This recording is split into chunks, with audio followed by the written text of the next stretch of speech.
Hey everyone, Rayo here, and today I'm bringing you a guide on Tier 4 Sirens Reef from the Healbrand point of view. So right now I have the Valor build slotted, but there's not a whole lot of days in this one, so I can probably get away with actually just running Virtues, so I'm probably going to switch to Virtues instead of Valor, because stability is not going to be the biggest hold up here. So let me go ahead and do that real quick. And what I'm going to do is I'm going to make sure I take Master of Consecration so I can have reduced cooldown on Sanctuary. That's going to be a pretty big deal. And also having reduced cooldown on Sanctuary is going to be good for the end because there's a lot of projectiles in the final fight. And Sanctuary will be good for, there's not really any CC in the final fight, but it's just going to be a nice lower cooldown, like I said, wall. And I might slot in, actually I might change over to Wall of Reflection for the final fight. But for right here, it's going to be good for the skeleton boss for the CC, as well as the next guy with the giant dinosaur. It's going to be good for CC. So, right here, pretty self-explanatory, just clearing some ads. Now we're going to have the giant dinosaur champion. We're going to get him down to 25%. And then we are going to continue on with the Fractal.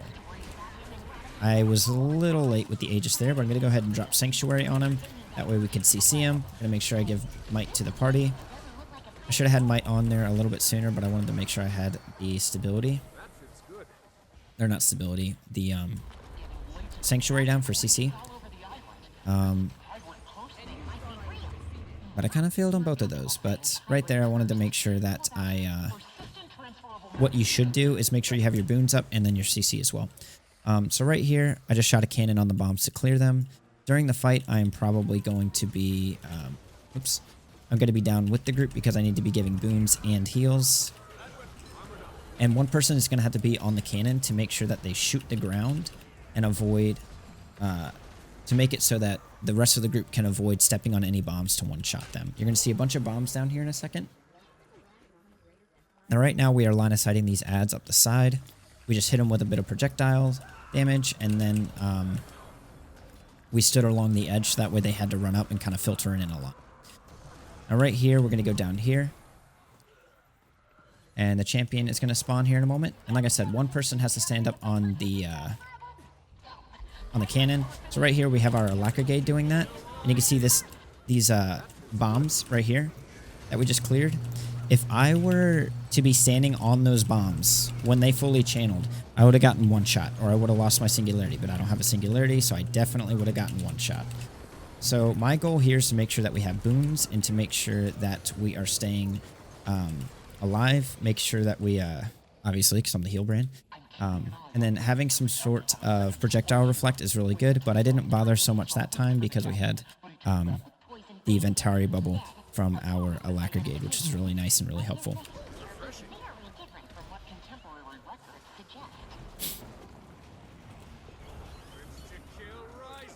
Now right here, it's not really any combat. There's a little bit, but I mean, the main focus here is just kind of team, like cooperation, because you have these three little coin-looking icons, these little bags. Basically, you need to pick them up, avoid these white circles as best you can because they spawn ads, and then you need to throw the little treasure things back and forth. That way you can make it to the end and put all the little treasure bags in the casket, and you can move on to the next part. Sorry, I'm speaking very choppy because I'm trying to focus on not getting hit at the same time here. All right, so I'm going to zippity-doo on past these guys. Now, one thing you have to make sure that you do, though, is you can't let the treasure bag be thrown on the ground and have these circles go over the treasure bag.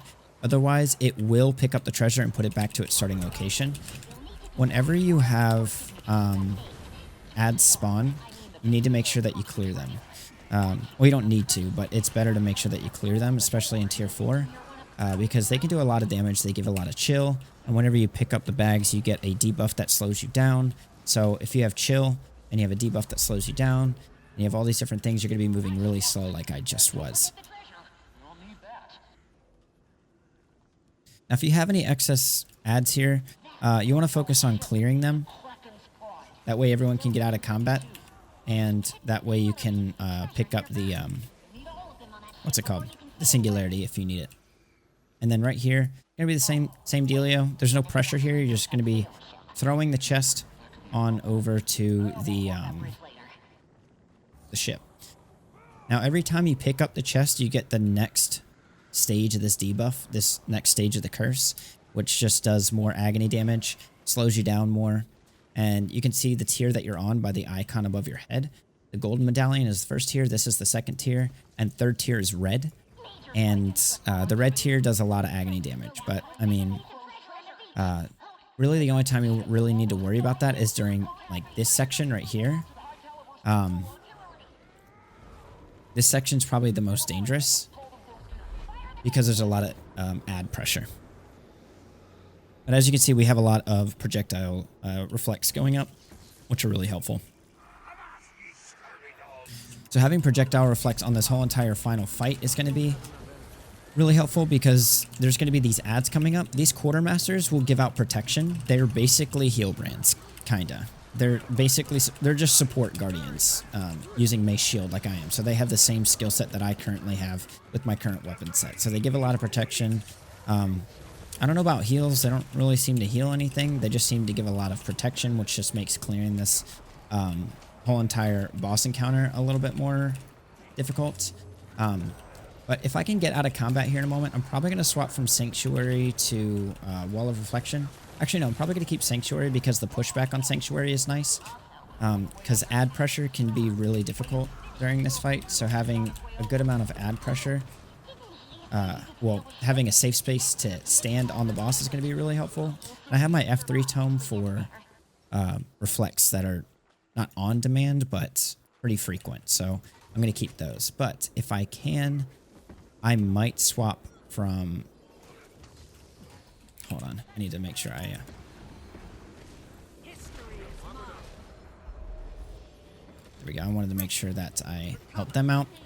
I might swap off of Merciful Intervention during the final fight because in that situation it was helpful, but during the final fight with this group, I think it's going to be a little overboard. So I'm going to try and get out of combat so I can swap that out. I'm going to go ahead and stack some boons. Looks like we have Sanctuary as well. This whole entire fight, though, is more so about good ad control.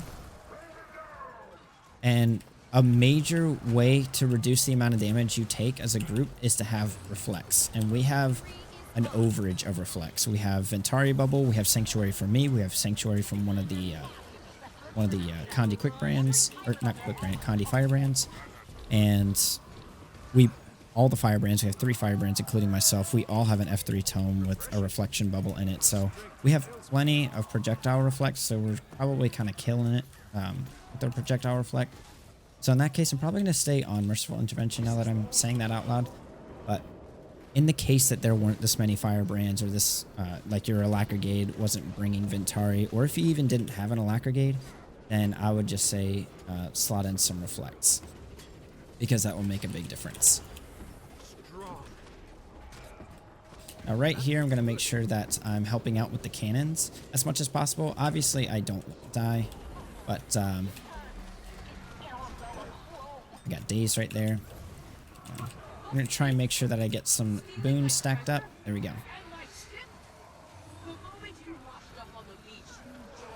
Alright, so now you see this green circle mechanic. The green circles basically need someone else to stand in that green circle with you to mitigate the total damage. Otherwise, you'll take virtually one-shot damage.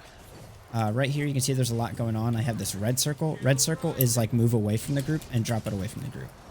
In that case, I went ahead and I dropped it off the edge so it didn't have any ground or terrain to sit on. So it ended up not appearing in the first place, or at all. So now I have a green. I'm going to stack on the boss because that's where the rest of the group is at. And then the boss is moving every 25%. So I want to make sure that I'm sticking with the group sticking on the boss. That way the group can stick to me. And that way we can all safely tank a lot of the damage. I can heal a lot of the damage. I can give a lot of the boons. And then whenever I dodge, it heals my group. So dodging is going to be a pretty important thing to do here because you want to make sure that you are dodging onto the group, avoiding mechanics, and also healing them in the process to give them Aegis and some quickness.